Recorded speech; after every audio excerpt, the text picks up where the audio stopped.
All right. Our last presenter this evening is Michelle Hyde. Michelle Hyde is a professional fundraiser, a graduate student, and a volunteer at the Illinois Leadership Center and the YWCA. She's saving up for a DeLorean to take her back to the 80s. I think she's found her home here this evening. Michelle Hyde.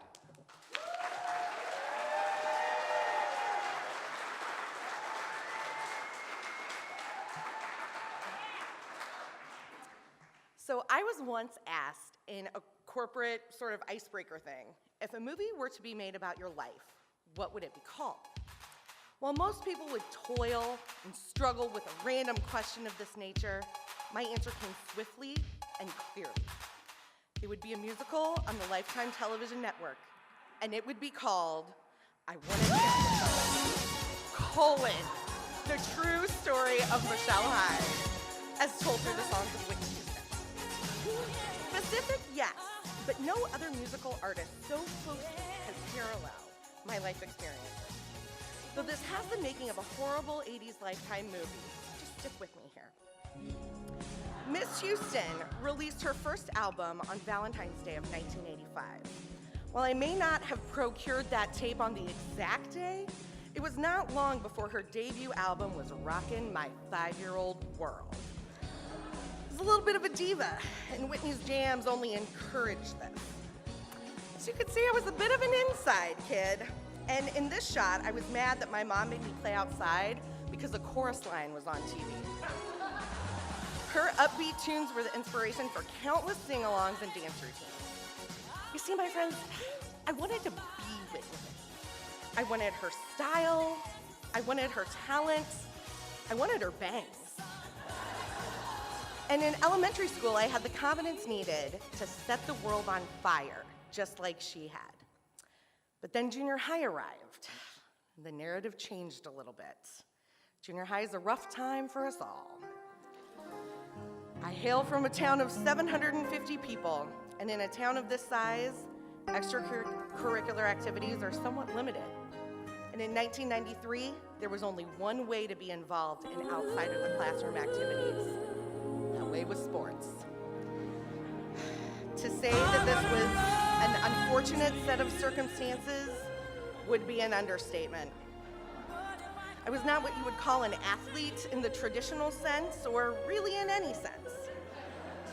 Who I really felt for were the poor volunteer coaches who were forced by the rules of inclusion to put me in the game.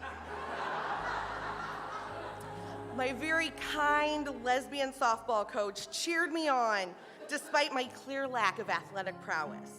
She too had an 80s icon to inspire her, as she bore a striking resemblance to Patrick Swayze. To clarify, not To Wong Fu Swayze, but Roadhouse Swayze. So you ask, what's a girl to do? Make new friends. Gay male friends. Mama needed some jazz hands, and jazz hands I got. These friends did not mock my athletic abilities, but shared my hatred of running laps and my deep love of choreography. These friends played dress up with me, made me laugh until tears of laughter streamed down my face, and yes, at times, sang along to the soundtrack of The Bodyguard with me at the top of our lungs. Thank God for these queens of the night. They provided endless hours of entertainment to a young rural girl that enjoyed Broadway more than basketball and Whitney more than most.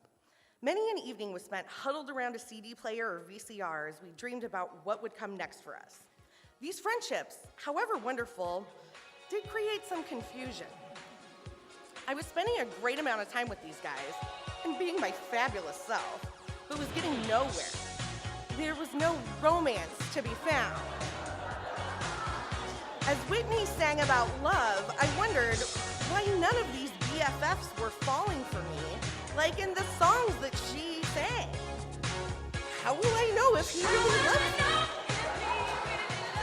I kept asking myself this. Was it because I was an awkward band-aid? These guys had so much fun with me. I mean, I was clearly the ideal choice of a romantic partner. I mean, check out that hair, right? Come on, fellas, not a flat iron to be found.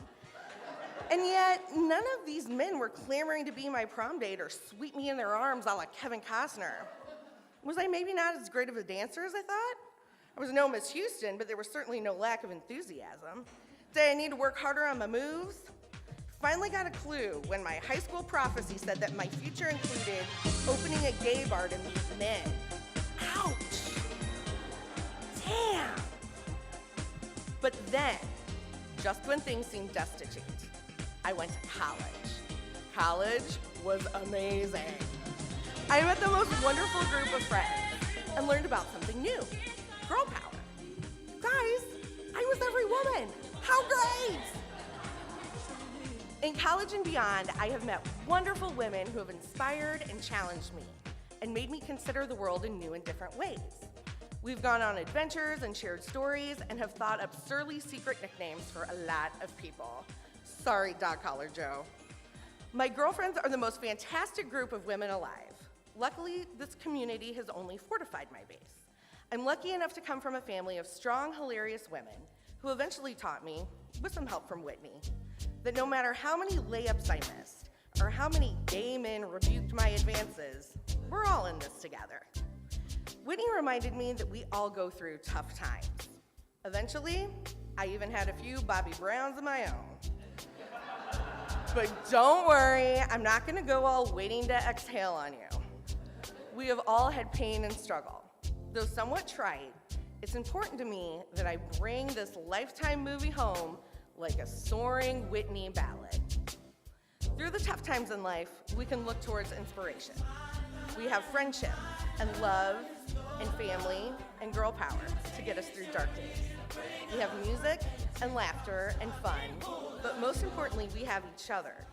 The most important thing I learned from Whitney is not only the theme of this biopic, but what I want to be the sappy theme of my life. We're here on Earth for such a short amount of time. While we're here, let's be kind to one another.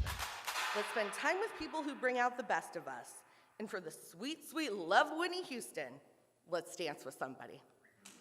Thank you so much, Pachaka Chop.